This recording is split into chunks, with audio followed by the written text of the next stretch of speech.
আসসালামু আলাইকুম। কেমন আছেন? আশা করি আপনারা সবাই ভালো আছেন। অনেকে হয়তোবা আমার মতো ভাবেন যে মোবাশ্বের ভাই, আমাদের দেশের বর্তমানে এরকম অবস্থা কেন? আমাদের বর্তমানে বাংলাদেশে এই যে মির্জা ফখরুল আবার বললেন যে জগা খিচুড়ি অবস্থা, বা অনেকেই বলছেন যে দেশে যেন আইডিওলজিক্যাল ক্রাইসিস চলছে। দেশের মানুষের ভেতরে কোনো ঐক্য নাই। মানুষের মনুষ্যত্বের চরম বিপর্যয় ঘটেছে। এমনকি রাজনীতি বলেন, সমাজ বলেন, ধর্ম বলেন, বিচার ব্যবস্থা বলেন, আইন প্রয়োগ বলেন, সব বিষয়ে একেবারে বিকারগ্রস্ত অবস্থা। তো দেশের অবস্থা এমন হলো কেন? এ থেকে বেরোনোর উপায়টা কি? আসলে অনেক কারণ আছে, অনেক কারণ। এর ভেতরে একটি সত্য কথা কি জানেন? আমাদের দেশ তো পশ্চাৎপদ সোসাইটি। আমি আপনাদেরকে বলেছি যে এখানে শিক্ষা দীক্ষার অভাব এবং রাজনৈতিক অনেক কারণ আছে। আমাদের শাসকরা চায় যে মানুষ অজ্ঞ মূর্খ হয়ে থাকুক, তারা চিন্তা করতে না জানুক, না শিখুক। এগুলো বলেছি আপনাদের। কিন্তু আরেকটা বাস্তব কি জানেন? বাস্তবতা হচ্ছে দেশে কোটি কোটি মানুষ মানসিক রোগে ভুগছে। কোটি কোটি মানুষ মানসিক রোগে ভুগছে। এবং আমাদের দেশে মেন্টালি চ্যালেঞ্জড হওয়াটা এটা একটা সোশ্যাল টাবু। মেন্টালি চ্যালেঞ্জ হলে তার যে আসলে চিকিৎসা দরকার হতে পারে, এটা আমাদের দেশের মানুষ বোঝে না। এবং যারা সঠিক চিন্তা করতে পারে বা চায়, তাদেরকে যে কোটি কোটি মেন্টালি বিকারগ্রস্ত মানুষ আছে না, তারা তাদেরকে উল্টো পাগল মনে করে। যেমন অনেকটা ব্যাপারটা এরকম যে যে পাখি খাঁচার ভেতরে জন্মেছে, তার উড়ে বেড়ানোর সীমাবদ্ধতা কিন্তু ওই খাঁচার ভেতরে। চিড়িয়াখানা দেখেছেন না? সে আকাশে উড়ন্ত পাখিকে দেখে পাগল মনে করে যে করে কি, তো মরে যাবে, এ কি করে, উড়ে বেড়াচ্ছে কেন? আমাদের বাংলাদেশে যখন কোনো শিশু অতিরিক্ত চঞ্চল হয়, অতিরিক্ত চঞ্চল, সে যে এডিটি অথবা ধরেন অটিজমে সাফার করছে হতে পারে। কারণ বাংলাদেশে অসংখ্য অটিস্টিক শিশু আছে, তাদের চিকিৎসা প্রয়োজন, আর্লি ডিটেকশন প্রয়োজন। অথবা এডিটিতে সাফার করছে এক্সট্রা, আবার অসম্ভব হাইপার। হ্যাঁ, এগুলো যে চিকিৎসা দরকার, সাধারণ মানুষ এগুলো বোঝেই না। এগুলো সাধারণ মানুষ বোঝেই না। মা কি বলে, বাবা কি বলে জানেন? মা বাবা বলে, হ্যাঁ আমার ছেলেটা অতি দুষ্ট, অতি ট্যালেন্টেড, অতি দুষ্ট। কিন্তু তার ছেলেটা সে যে কোন একটি নিউরোলজিক্যাল অথবা সাইকোলজিক্যাল ডিজিজে সাফার করছে, এটা তারা মানতে চায় না। অনেক হাইলি ট্যালেন্টেড মানুষের সন্তানরা মেন্টাল প্রবলেমে সাফার করতে পারে। এটা লজ্জা পাওয়ার কিছু নাই, এখানে লজ্জার কিছু নাই। যেমন আপনার যদি কোনো ফিজিক্যাল ডিজিজ হয়, যেমন ধরুন আপনার চামড়া রোগ হলো, চর্মরোগ, অথবা আপনার ধরেন জ্বর হলো, নিউমোনিয়া হলো, এখানে আপনার লজ্জার কিছু আছে নাকি? কিন্তু বাংলাদেশে মেন্টালি চ্যালেঞ্জ হলে সেটা একটা লজ্জার বিষয়। কারণ ওই যে বাংলাদেশে এমন সোসাইটি থেকে আমরা এসছি যেখানে কিনা আমরা অনেকবার দেখেছি ছোটবেলাতে, যেখানে রাস্তা দিয়ে কোনো একটি মেন্টালি চ্যালেঞ্জ, এখন তো পাগল বলা ঠিক না, মেন্টালি চ্যালেঞ্জ কোনো মানুষ হেঁটে যাচ্ছে, তাকে শিশুরা সব ঢিলাচ্ছে। কিন্তু একসময় কিন্তু সৌদি আরবে ছিল, হযরত মুহাম্মদ সাল্লাল্লাহু আলাইহি ওয়াসাল্লাম উনি যখন তাইফ নগরীতে গিয়েছিলেন, তাকে কিন্তু শিশুদেরকে লেলিয়ে দিয়েছিল ওই কাফের মুশরিকরা, যাতে করে হযরত মুহাম্মদ সাল্লাল্লাহু আলাইহি ওয়াসাল্লামকে ঢিল মারে। জায়েদ এবং হযরত মুহাম্মদ সাল্লাল্লাহু আলাইহি ওয়াসাল্লাম সেখানে তাইফে গিয়েছিলেন, তাইফ নগরীতে, এবং তাকে ঢিলিয়েছিল। যারা ঢিলিয়েছিল তাদের ভিতরে কিন্তু শিশুরাও ছিল। কারণ হযরত মুহাম্মদ সাল্লাল্লাহু আলাইহি ওয়াসাল্লামের এই শিক্ষা, একত্ববাদের যে শিক্ষা, সেটাকে ওই সময় কাফের মুশরিকরা মনে করেছিল পাগলামি,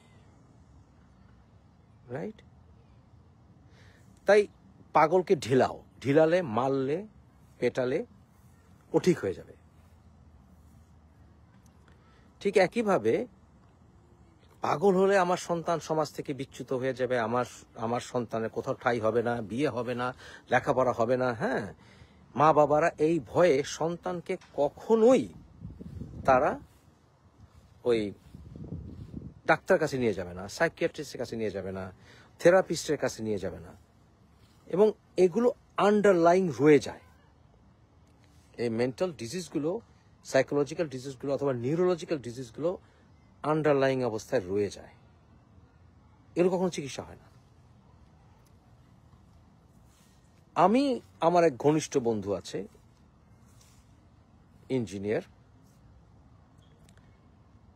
সে বুয়েট থেকে পাশ করেছে, খুব ব্রিলিয়ান্ট, আমার ঘনিষ্ঠ বন্ধু, নাম বলবো না অবশ্যই। সে ছোটবেলা থেকে একটি মেন্টাল ডিজিজে সাফার করত, ছোটবেলা থেকে, এখনো করে। পৃথিবীতে একমাত্র আমি এবং আর 1-2 জন ছাড়া কেউ জানে না, তার মা বাবাও জানেনি, মা বাবা কবরে চলে গেছে, তার মা বাবাও জানেনি। সেটা কি ছিল জানেন? ধরেন সে হাঁটছে, হঠাৎ করে সে আকাশে এইখানে সেখানে নাম্বার 3 দেখতে থাকবে, শুধু নাম্বার 3 দেখবে, নাম্বার 3 দেখবে, নাম্বার 3 দেখবে। হ্যাঁ, কিন্তু সে কিন্তু একাডেমিক্যালি ব্রিলিয়ান্ট, অঙ্কতে ব্রিলিয়ান্ট, হ্যাঁ, সায়েন্স সাবজেক্টে ব্রিলিয়ান্ট, কিন্তু সে সোশিওলজিতে, পলিটিক্যাল সায়েন্সে, সাহিত্যে তার কোনো আগ্রহ নাই। কিন্তু সে সায়েন্সের ওই সাবজেক্টগুলোতে ব্রিলিয়ান্ট রেজাল্ট করে বুয়েটে পড়েছে, ইঞ্জিনিয়ার হয়ে বেরিয়েছে। তার সেই মানসিক ডিজিজটা নিয়ে, ওর কি মানসিক ডিজিজ এটা বুঝতে হলে আমির খানের একটি সিনেমা আছে, তারে জমিন পর, সিনেমাটা দেখবেন, তারে জমিন পর। ওই সিনেমাতে ব্রিলিয়ান্ট বাচ্চাটা যেই মেন্টাল ডিজিজে সাফার করছে, আমার বন্ধু সেই ওই ডিজিজে সাফার করে। সে সোশ্যাল টাবুর হওয়ার কারণে সে লজ্জায় কোনোদিন কাউকে বলতে পারেনি যে এটার একটা চিকিৎসা কি দরকার, আমি কি কোনো মেন্টাল ডিজিজে সাফার করছি। এরকম অসংখ্য ছেলেপুলে বাংলাদেশের খুব বিখ্যাত বিশ্ববিদ্যালয়, একাডেমিক ইনস্টিটিউশনগুলোতে পড়াশোনা করে বেরিয়ে গেছে, প্রফেশনে চলে গেছে। এদের অনেককে সোশ্যাল মিডিয়াতে বিভিন্ন জায়গায় বিভিন্নভাবে টার্গেট করে রাজনৈতিক এবং ধর্মীয়, এমনকি নিধার্মিক উগ্রবাদীরা টার্গেট করে। কেন টার্গেট করে? কারণ এই সকল মানুষরা যতই প্রফেশনালি আপনার সাকসেসফুল হোক না কেন, তারা ডিপ থিঙ্কিং করতে পারে না, সোসাইটি নিয়ে ভাবতে পারে না, তারা সাহিত্য, লিটারেচার এগুলো পড়ে না, তারা খুব ভালনারেবল থাকে, তারা জীবনটাকে দেখে কি এরকম জানেন, সহজ করে দেখে। এই ধরনের তথাকথিত প্রফেশনাল সাকসেসফুল যারা কিনা মেন্টাল ডিজিজ সাফার করে, তার জীবনটাকে খুব স্ট্রেইট ফরওয়ার্ড দেখে। যেমন ধরেন, ছোটবেলাতে জেনেছে যে আমি যদি অঙ্কে এতটা মার্ক পাই, ফিজিক্সে এতটা, বায়োলজিতে এতটা মার্ক পাই, আমি ডাক্তার, ইঞ্জিনিয়ার হতে পারবো। তারা ধর্মটাকেও দেখে ওই মার্ক পাওয়ার মতো করে, কারণ তারা ডিপ থিঙ্কিং করতে পারে না। স্পিরিচুয়ালিটি, ধর্মের স্পিরিচুয়াল সাইডটা নিয়ে তারা ভাবে না, তারা সুফি তত্ত্ব ভাবে না, বা যে কোনো ধর্মের একেবারে বেসিক বিষয়টা তারা ভাবে না, যে মৌলিক কোনো নৈতিক বা কোনো ফিলোসফিক্যাল আদর্শিক কোনো বিষয় আছে কিনা, এটা তারা ভাববে না। তারা ভাববে যে আমাকে পারফেক্টলি ওজিফা করতে হবে, এতবার আল্লাহর নাম ডাকতে হবে, ঠিক এইভাবে পারফেক্টলি সেজদা দিতে হবে, তাহলে আমি ব্রিলিয়ান্ট রেজাল্ট করবো ওপারে যাওয়ার জন্য। মানে ওপারে যাওয়াটাকেও তারা একটা ছকে, একটা রুটিনে বেঁধে ফেলে, একটা অঙ্কে বেঁধে ফেলে।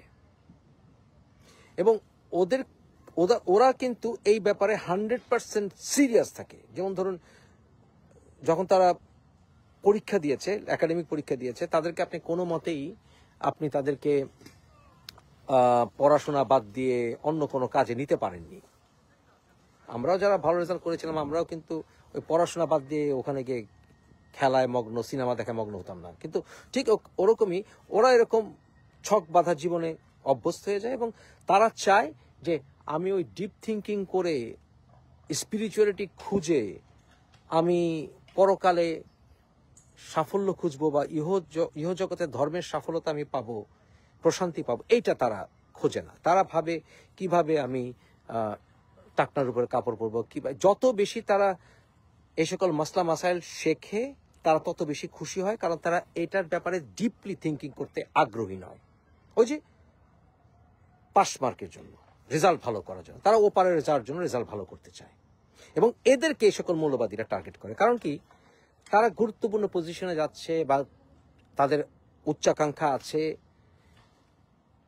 এবং এদেরকে সোসাইটিতে দেখায় এই ইসলামিস্টরা বা মৌলবাদীরা, যে কোনো ধর্ম, শুধু আমি ইসলামিক মৌলবাদী বলবো না, যে কোনো মৌলবাদীরা দেখায়, যারা সত্যিকার অর্থে যা বললাম প্রকৃত ধার্মিক না, তারা দেখায় কি জানেন, এই দেখো অমুক ইউনিভার্সিটির টিচার, অমুক সায়েন্টিস্ট, অমুক ডাক্তার, হ্যাঁ, আমাদের দলে যোগ দিয়েছে, আমাদের হিজবুত তাহরিরে যোগ দিয়েছে, আমাদের জামাতে যোগ দিয়েছে, তো আমাদের মৌলবাদী মানে ওদের ধর্মীয় গোষ্ঠীতে যোগ দিয়েছে, আমাদের হিন্দুত্ববাদিতায় যোগ দিয়েছে ওই প্রফেসর হার্ভার্ডের, হ্যাঁ। এবং এগুলোতে সাধারণ মানুষরা আবার বলে, ওরে বাপরে বাপ, দারুণ ব্যাপার। কিন্তু যখন ধরেন কোনো সাহিত্যের শিক্ষক বা কোনো সোশিওলজিস্ট যখন বলে যে এটা তো ঠিক না, ওরা যা বলছে এটা ঠিক না, তখন সাধারণ মানুষরা বলে, আপনি কি অমুক অমুক ইঞ্জিনিয়ার চেয়ে বেশি বুঝেন নাকি? হ্যাঁ, আপনি কি অমুক সায়েন্টিস্টের চেয়ে বেশি বুঝেন নাকি আপনি? তো যারা আবার খুব জগৎ বিখ্যাত সায়েন্টিস্ট, যারা আবার ডিপ থিঙ্কিং করতে পারে, কারণ তারা সব দিক থেকে পড়াশোনা করে, এবং মেডিওকার তথাকথিত সাকসেসফুল প্রফেশনালরা এই চিন্তাটা করতে পারে না। ডেঞ্জারটা সেখানে। এবং এটা শুধুমাত্র ধর্মের ব্যাপারে, রাজনীতির ক্ষেত্রে, সকল ক্ষেত্রে। যেমন ধরেন, ছোটবেলাতে মা বাবা বলেছে যে তাদের সাথে তর্ক, কোনো ব্যাপারে দ্বিমত করা যাবে না, দ্বিমত করলে পিঠের চামড়া থাকবে না। আমাকে মেনে নিতে হচ্ছে যে তারা আমার সবচাইতে বড় শুভাকাঙ্ক্ষী, কিন্তু মা বাবা যে আমার ক্ষতি করতে পারে এটা ভাবতেই পারে না। এমন অনেক মা বাবা আছে, এটা আমি নিজেও মা বাবা হয়েছি, বাট এটা সত্য, অনেক বাবা এবং মাও আছে। আমি প্রথমে বিষয়ে বলেছিলাম বাংলাদেশে যে যারা সাইকোপ্যাথ,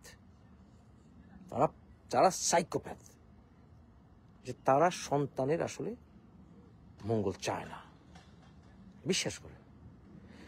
কিন্তু একইভাবে যখন দেখে তারা যে মা বাবা বিএনপি আওয়ামী লীগের নেতাদের পা চেটে সংসার চালাচ্ছে, অথবা কোনো জমিদারের পা চেটে বা কোনো মৌলবী সাহেবের পা চেটে আমার সংসার চালাচ্ছে, আমাকে ধর্মকর্ম শিখাচ্ছে, এই বিষয়ে তার পন্থাকে প্রশ্ন করা যাবে না। তাই বংশ পরম্পরায় ওরাও নেতাদের পা চাটে, এবং সেই নেতা ছাড়া রাজনৈতিক দল চলতে পারে, সেটা যে দলই হোক, যে ওই নেতা চলে যাওয়া মানে আমার রাজনৈতিক ক্যারিয়ার শেষ, বা আমার দল শেষ। অথবা ওই নেতাকে সমালোচনা করলে, আমার বাবাকে যেমন সমালোচনা আমি মেনে নিই, ওই নেতাকে সমালোচনা করে আমার বাবাকে দেখেছি তার পা চাটতে, তার বাবাকে পা চাটতে, তার আমার পা চাটতে হবে। This is life. এটাতে সফলতা, এটাতে দেশের শান্তি। এটা চিন্তা করাটা খুব সহজ। এটা চিন্তা করতে গভীরভাবে ভাবতে হয় না আপনাকে, এটা চিন্তা করাটা খুব সহজ। এটা মানে এটা নিয়ে ভাবতে আপনাকে গভীরভাবে চিন্তা করতে হবে না, সহজ দায় সারা। যেমন মোল্লা মৌলবীরা বলে না, বিশ্বে অশান্তি, খ্রিস্টান নাসারারা পৃথিবী দখল করে ফেললো, ইমাম মাহাদি আসলেই সব ঠিক হয়ে যাবে, আপনারা শুধু রেডি হন ইমাম মাহাদির জন্য। অথচ ইমাম মাহাদির কোনো ভিত্তি কোরআনে নাই, আপনি বুখারি হাদিসেও খুঁজে পাবেন না। শুধু তিরমিজি বেটা একটা ঝামেলা, ওই তিরমিজি বেটা সব বিষয়ে ঝামেলা লাগিয়েছে, ওই তিরমিজিতে খুঁজে পাবেন, তাও সেটা দুর্বল হাদিস। কিন্তু ওইটাকেই এই মৌলবাদীরা ব্যাংকিং করে, ওই যে ত্রাণ করতে এসে যাবে। ঠিক এইটা আপনার রাজনীতির ক্ষেত্রে দেখবেন যে তারা এ থেকে উত্তরিত হবে কি, নো নো, যে শেখ হাসিনা উনি নাই, এন্ড অফ দ্য ডে দেশে নাই, উনি, ওনার বিরুদ্ধে অনেকেই, আবার সপক্ষেও কিছু মানুষ আছে, কিন্তু কথা হচ্ছে উনি তো নাই এই মুহূর্তে দেশে। উনি দেশে ফিরে আসার কোনো সম্ভাবনা আমি অন্তত দেখছি না, আপনারা দেখতে পারেন। কিন্তু ওনাকেও অনেক আওয়ামী লীগ নেতারা ইমাম মাহাদি বানিয়ে দিয়েছে, সহজ উপায়, উনি আসবেন সমাধান করে দিবেন। কিন্তু উনি যদি না আসতে পারেন, তাহলে আওয়ামী লীগকে বাঁচানোর জন্য বা আওয়ামী লীগকে রাজনীতিতে ফিরিয়ে আনার জন্য কি করা যেতে পারে, একটা কন্টিনজেন্সি প্ল্যান, সেটা তো আওয়ামী লীগের থাকা উচিত। এই কথাটা আমি বলছি, আপনি হয়তো বা বলেন যে শেখ হাসিনা যদি না আসতে পারেন, অনেকদিন ওনার বয়স হয়েছে, উনি মরেও যেতে পারেন, তাহলে আওয়ামী লীগ দলটা কি শেষ হয়ে যাবে? বা সেলফ ক্রিটিসিজম করা যাবে। ওই যে বললাম, বাবাকে দেখেছি পা চাটতে, মাকে দেখেছি পা চাটতে, আমি আমার বাবাকেও প্রশ্ন করিনি, বাবা যার পা চেটেছে তাকেও প্রশ্ন করবো না, এবং সে ছাড়া কোনো রাজনীতি হবে না। সহজ, this is very simple way to put it. অসংখ্য বাংলাদেশের ছেলেমেয়েরা স্কিজোফ্রেনিয়া রোগে সাফার করে, অসংখ্য। কিন্তু যখন স্কিজোফ্রেনিয়া রোগীটা, যার কিনা অডিটরি হ্যালুসিনেশন হয়, ভিজুয়াল হ্যালুসিনেশন হয়, অনেক রকম হ্যালুসিনেশন হয়, অনেক রকম, বা অনেক সময় এটাকে হোমিসাইডাল স্কিজোফ্রেনিয়া আছে, যে মাকে এত ভালোবাসি, এটা কলকাতায় ঘটেছে, মাকে এত ভালোবাসি, মাকে মেরে ফ্রিজে ভরে রেখেছে, আমার মা যেন কোথাও না যায়, কঙ্কালও নিতে দেব না। বাংলাদেশে যখন এগুলো ধরা পড়ে, তখন কি বলে, জিন ভূতে ধরেছে। মৌলভী সাহেব এসে জিন ভূত তারায়, এবং মৌলভী সাহেবকে যেন বিজ্ঞান মনস্ক মানুষ যদি প্রশ্ন করে যে কি করেন এটা, তখন আপনাকে কাফের মুরতাদ ফতোয়া দিবে, আপনার বিরুদ্ধে মহল্লায় বলবে যে রসুলের হাদিসের বিরুদ্ধে বলেছে, আপনাকে পিটুনি দিয়ে আপনাকে মেরেই ফেলবে। তখন আপনি কি বলবেন? ভদ্রলোক, জ্ঞানী লোক, আপনি কি বলবেন? চুপ করে থাকবেন, বলে ভাই মরে যাওয়ার তো দরকার নেই, আমার ঘর সংসার আছে। এই ফাঁকে ওই স্কিজোফ্রেনিয়া রোগী যখন আপনি ঝাড়ফুঁক করবেন, যখন অনলাইনে দেখবেন, এগুলো বিরাট দর্শক আছে অনলাইনে, যখন তাকে পেটাবে, মারবে স্কিজোফ্রেনিয়া রোগীকে, অথবা ঝাড় দিবে, এই ছেড়ে দে ওকে, ছেড়ে দে, দেখবেন এগুলো অনেকগুলো আছে অভিনয়, অনেকগুলো আছে জেনুইন, যে যারা কিনা ভয় পায়, স্কিজোফ্রেনিয়া রোগীরা ভয় পায় যে আমাকে তো মারে, আমি তো আমার ভিতরে কি ফিল করছি বা কি শুনছি এটা বললে তো আমাকে মারে, তখন সে এটাকে লুকিয়ে ফেলবে। সে যে অডিটরি হ্যালুসিনেশন হচ্ছে বা ওর যে ভিজুয়াল হ্যালুসিনেশন হচ্ছে, সেই বিষয়টাকে লুকিয়ে ফেলবে, এবং তার এই মেন্টাল ডিজিজটা আন্ডারলাইং অবস্থায় থাকবে, এবং এরা সোসাইটিতে ব্লেন্ড হয়ে যাবে, ওরা আবার সন্তান জন্ম দিবে, ওদের অনেক ক্ষেত্রে তাদের ভিতরে রোগটা পাস হবে। এরকম অসংখ্য মেন্টাল ডিজিজের রোগীরা আনট্রিটেড অবস্থায় অনলাইনে, অফলাইনে, সোসাইটিতে, সর্বস্তরে রয়ে গেছে।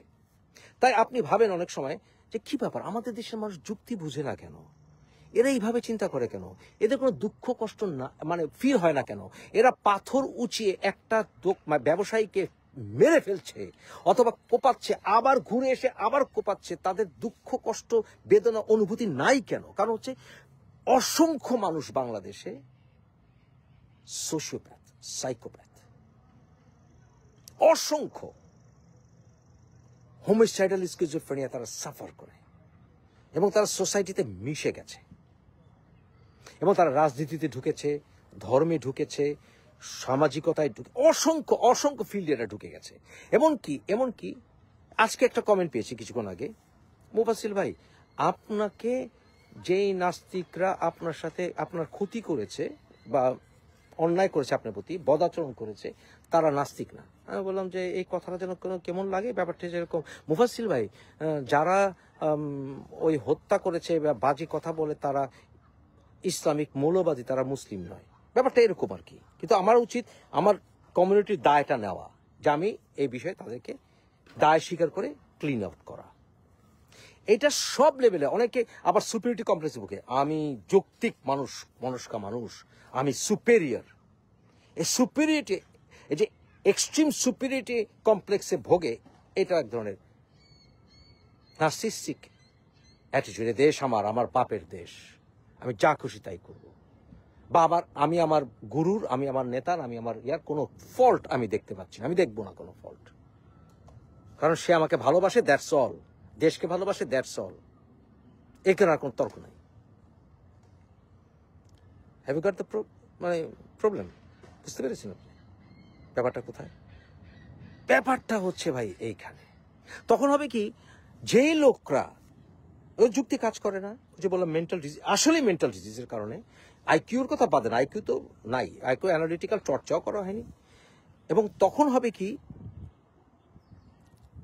আপনি এটার প্রতিফলন প্রত্যেকটা স্টেপে দেখবেন। যেমন ধরেন ধর্মের ক্ষেত্রে দেখবেন কিরকম, যে আপনাকে কিছু হলে আপনার টাকটার উপরে কাপড় আপনি পরবেন কেন, এই বিষয়ে প্রশ্ন করলেই বা মৌলবীরা এইভাবে ভেঙে ভেঙে কথাবার্তা বলে, বা তারা নামাজ পড়ছে কিছুই বুঝে না, কেন পড়ে, কি পড়ে, নামাজে কি বলে তাও বুঝে না, কোরআনে হাফেজ হচ্ছে কিন্তু অর্থই জানে না। অর্থ জানার দরকারও নাই, অর্থ জানার দরকারও নাই। অর্থ না জেনে কবিতার মতো, মানে মন্ত্রের মতো আওড়াইলেই আল্লাহ খুশি।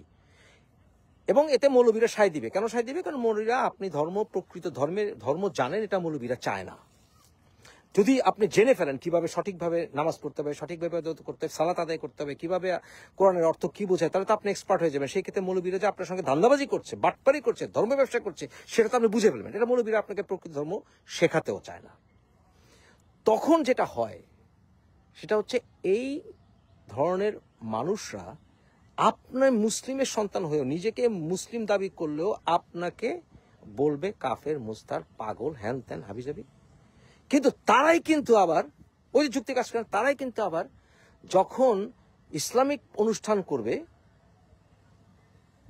তখন ওই যে মুশরিক, মুনাফিক, অমুসলিম কিন্তু রাত দিন সুবহানাল্লাহ মাশাআল্লাহ বলছে, ওই পিঙ্কু কথা তারা লক্ষ লক্ষ মানুষ শুনবে এবং সুবহানাল্লাহ বলবে, এবং বলবে আল্লাহ আপনাকে নেক হায়াত দান করুক। কিন্তু সে তো মুশরিক, তাকে প্রশ্ন করবে না। যদি প্রশ্ন করেন ভাই ও তো মুশরিক, ও তো মুশরিক হয়ে একটা মুসলিম মেয়ের সঙ্গে জেনা করছে, বলবে না আস্তাগফিরুল্লাহ, এই কথা বলবেন না, আপনাকে কোপাবে।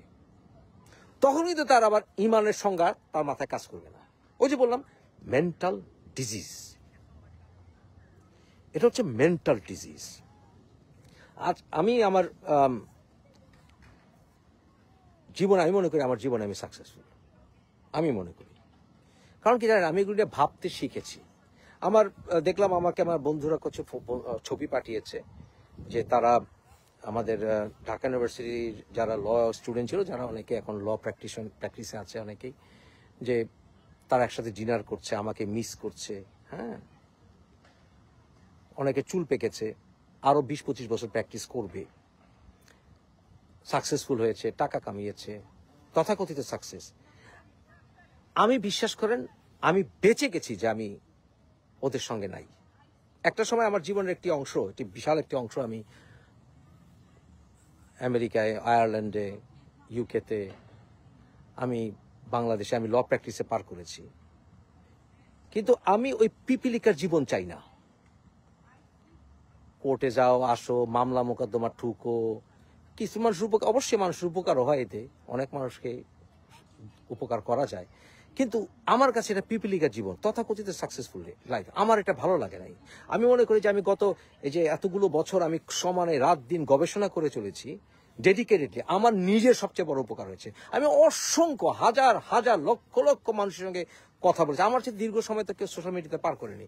অসংখ্য মানুষের কমেন্ট পড়েছি, তাদের বিহেভিয়ার দেখেছি, মানুষ কিভাবে চরম ধৈর্য দেখাতে পারে, কিভাবে চরম ভদ্র আচরণ করতে পারে, আবার মানুষ কিরকম অসভ্য আচরণ করতে পারে, আমি এগুলো দেখেছি। আমি মানুষের মানসিকতা নিয়ে স্টাডি করতে পেরেছি। আমার সবচেয়ে বড় গেইন এটাই, যে পৃথিবীর প্রত্যেকটা শহরে, বাংলাদেশের প্রত্যেকটা গ্রামে আমার মানুষ, বন্ধু বান্ধব শুভাকাঙ্ক্ষী আছে, আমি তাদের সাথে কথা বলি, আমার ভাস্ট এক্সপিরিয়েন্স হয়েছে, আমি প্রচুর পড়াশোনা করার সময় পেয়েছি, এবং আমি ভাগ্যবান যে আমার পরিবারে পয়সার চিন্তা করতে হয়নি। অন্তত আমার মা, আমার বোন, আমার চাচা, খালা, ফুপু, কাজিন, কাউকে আমার টাকা পয়সা দিতে হয় না। এই বিষয়ে আমার রব্বুল আলামিন আমাকে সহযোগিতা করেছেন। আলহামদুলিল্লাহ, আমার সন্তানরা পৃথিবীর শ্রেষ্ঠ বিশ্ববিদ্যালয়ে পড়েছে এবং পড়ছে। এর চেয়ে বেশি আমি আর কি চাই? তা আমার জীবন দেখার সুযোগ হয়েছে, এবং বাংলাদেশের মানুষরা এখন ভাবতেই পারে না যে আগের যুগের অনেক ডেডিকেটেড মানুষের মতো কেউ 24 আওয়ার্স নম চমস্কির মতো গবেষণায় নিযুক্ত হয়ে যেতে পারে। এটা আমরা ভাবতেই পারি। যে বক্স আমাদের বাংলাদেশে যেমন কিছু কিছু আমাদের মতো প্রফেশনাল সাবজেক্টগুলোতে পড়লে আপনি জীবনে সাকসেসফুল। হ্যাঁ, আপনার ভালো সাবজেক্ট বলতে কি বুঝেন? এই যে ঢাকা ইউনিভার্সিটিতে পড়লে ল, ইকোনমিক্স, অথবা আপনি মেডিকেল, অথবা আপনি ইঞ্জিনিয়ারিং, এইগুলো হচ্ছে বাংলাদেশের জন্য লোভনীয় সাবজেক্ট, কারণ ওখানে টাকা, মানি, বুঝছেন না? বিদেশে বেশিরভাগ ক্ষেত্রেই মানে পোলাপান অনেকে ল পড়তে চায়, কারণ টাকা টাকা। এগুলি হচ্ছে মানে সাকসেসের মাপকাঠি। বক্সের ভিতরে আমরা চিন্তা করি। তো মেইন কারণ, যেই কারণে আমি আপনাদেরকে এই লাইভটা করলাম, সেটা হচ্ছে আমাদের অসংখ্য মানুষ, এটা মেনে নিতে হবে, তাদের বিহেভিয়ার দেখে বুঝবেন, তাদের সামাজিক আচরণ দেখে বুঝবেন যে তারা কখনো নিজের দিকে তাকায় না। আমি গতকাল দেখলাম বিশ্বে, আপনি নিজেরা গুগল করেন যে কান্ট্রিজ বাই হাইট, মানে উচ্চতা অনুসারে, হাইট অনুসারে পৃথিবীর লিস্ট করতে বলেন দেশগুলো। পৃথিবীতে 201টা দেশের ভিতরে বাংলাদেশ হচ্ছে 197তম। বুঝতে পেরেছেন? সবচেয়ে টলেস্ট হচ্ছে নেদারল্যান্ডস, সেখানে অ্যাভারেজে ছেলেদের হাইট হচ্ছে 6 ফিট অ্যাভারেজে, আর আমাদের বাংলাদেশে অ্যাভারেজ ছেলেদের হাইট হচ্ছে 5 ফুট 5 ইঞ্চি। মানে পৃথিবীতে 201টা দেশের ভিতরে বাংলাদেশ হচ্ছে 197তম। মানে আমরা বেসিক্যালি বিশ্ব হাইট অনুসারে বামন। হাইট অনুসারে, উচ্চতা অনুসারে আমরা আসলে, আপনি বুঝতে পারেন, 201টা দেশের ভিতরে 197তম বাংলাদেশ। তাহলে আমরা কি বামন না হিসাবে? কিন্তু বাংলাদেশে ধরেন যারা 6 ফিট টল, 6 ফিট টল, আমি তো 6 ফিট টল না, আমি 5 ফুট 5 ইঞ্চি মানুষ, রাইট? আরো 2 ইঞ্চি কমেছে আমার, কারণ আমার প্রতি 40 বছর বয়সের পর থেকে প্রতি 10 বছরে আপনার হাইট 1 ইঞ্চি কমবে। তা আমার প্রায় 1.5-2 ইঞ্চি আমার হাইট কমেছে, যেহেতু আমি 58 ইয়ার্স ওল্ড। তা আমার হাইট বর্তমানে 5 ফুট 5 ইঞ্চি, বুঝলেন? তো আমাকে বাংলাদেশের যারা কিনা অনেকেই 6 ফুট লম্বা, তো আমার হালায় কি করবো জানেন? যে বাইকটা বলবে না, যে বাটুল বলবে না। কিন্তু এই যে আমি যে এই যে ওয়েস্টে ঘুরে বেড়াচ্ছি, এখানে হেঁটে বেড়াচ্ছি, এইখানে 95%, যেখানে বাংলাদেশের অ্যাভারেজ হাইট হচ্ছে আমার হাইট 5 ফুট 5 ইঞ্চি, আপনার 95% মানুষ এইখানে, এই পার্ক 95% মানুষ হচ্ছে আমার থেকে অনেক টল। কিন্তু আমাকে কোনো দিন তারা বলে নাই হ্যালো শর্টি, বলে নাই। হাইট নিয়ে যারা বলবে তারা হচ্ছে অ্যাভারেজে মানুষ হচ্ছে পৃথিবীর সবচেয়ে বাইকটা, তারাই একজন একজনকে গালি দিবে বাইকটা বলে। কেন কেন দেবে গালি? বিকজ আমরা কখনো নিজের দিকে তাকাই না। আমরা কখনো নিজের দিকে তাকাই, তাই আমাদের নিজের দিকে তাকাইতে হবে আগে, বুঝতে হবে আমরা আমাদের দেশে অসংখ্য সাইকোলজিক্যাল পেশেন্ট, মানসিক রোগী সাধারণ মানুষের মতো, সাধারণ জনগণের মধ্যে মিশে আছে, পেশাতে আছে, রাজনীতিতে আছে, ডাক্তারিতে আছে, ইঞ্জিনিয়ারিং আছে, সব বিষয়ে। আপনি তাদেরকে মনে করছেন সাধারণ মানুষ, না, তারা মেন্টাল পেশেন্ট, এবং এদের সংখ্যা কোটি কোটি।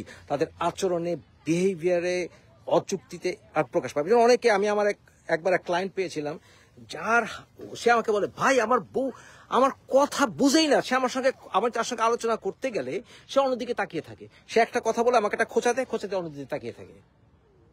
হ্যাঁ, আমার সঙ্গে এঙ্গেজ করে না, হঠাৎ করে চিৎকার করে, হঠাৎ করে মুড সুইং করে, তারা রাত দিন মুড সুইং করছে আমার সঙ্গে। আমি তারা কত ভালোবাসি, কিন্তু তার সঙ্গে বসতে পারি না। কেন এরকম কেন করেন? সংসারটা ভেঙে যাচ্ছে আমার। মাঝে মাঝে খেপে যায়, তাকে হাজবেন্ডকে খামচি দেয়। হোয়াই? প্রথমত আমি বললাম যে দেখেন, আপনার হয়তো বা আপনি আমি তাকে সাইকিয়াট্রিস্টে রেফার করেছিলাম, কারণ সেটা করা যায়। সাইকিয়াট্রিস্টে রেফার করেছিলাম অ্যাসেসমেন্টের জন্য। সেখানে দেখা গেছে যে প্রথমত আপনার ইয়াতে সাফার করতো, পোস্ট ন্যাটাল ডিপ্রেশনে, কারণ তার বাচ্চা হয়েছিল। এরপরে আরো অ্যাসেসমেন্ট করে জানা গেছে তার স্কিজোফ্রেনিয়া আছে, আন্ডারলাইং স্কিজোফ্রেনিয়া। এবং স্কিজোফ্রেনিয়া পেশেন্ট আপনি বুঝবেন না, কারণ বাংলাদেশের মানুষ তো বুঝে না, যুক্তি কাজ করে না, ফিয়ারে থাকে, সন্দেহ করে। হাজবেন্ডকে রাত দিন বলে কই গেছিলা, কার লগে কথা বললা, হ্যান করা, মানে সন্দেহবাতিক।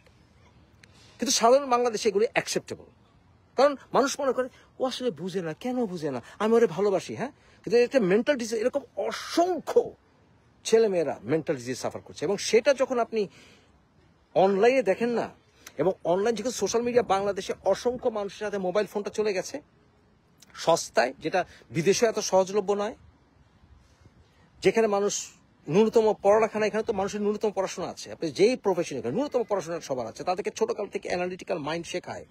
বাংলাদেশে কখনো রাজনীতিবিদরা, ধর্মীয় নেতারা কখনো অ্যানালিটিক্যাল মাইন্ড, যুক্তিতে ভাবা আপনাকে শেখাবে না, কারণ শেখালে তাদের গোমর শেষ, তাদের আপনার যে তারা চুষে খাচ্ছে এটা শেষ হয়ে যাবে। তাই এরা আপনাকে শিখায়নি। তাই বাংলাদেশে বাক স্বাধীনতার নামে এদের হাতে চলে গেছে এসব, এরা এখন এটাকে অ্যাবিউজ করছে। এখানে ভদ্রলোকরা এখন কথা বললে গালি খেতে হয়, ধমক খেতে হয়, থ্রেট করতে হয়। কারণ যারা মেন্টাল ডিজিজে সাফার করে, তাদেরকে যারা অ্যাবিউজ করে সুচারুভাবে, তারাই তাদের কাছে আবার জনপ্রিয় হয়। বুঝতে পেরেছেন? কিন্তু এরা উঠে আবার ধাপ করে পড়ে যায়। সর্বশেষে বলে দিচ্ছি, সামনে আপনারা ইল্লু পিঙ্কুর সোশ্যাল মিডিয়া অ্যাক্টিভিটিসের সমাপ্তির পথে দেখবেন। ভালো থাকবেন। আজকে এতটুকুই থাকুন।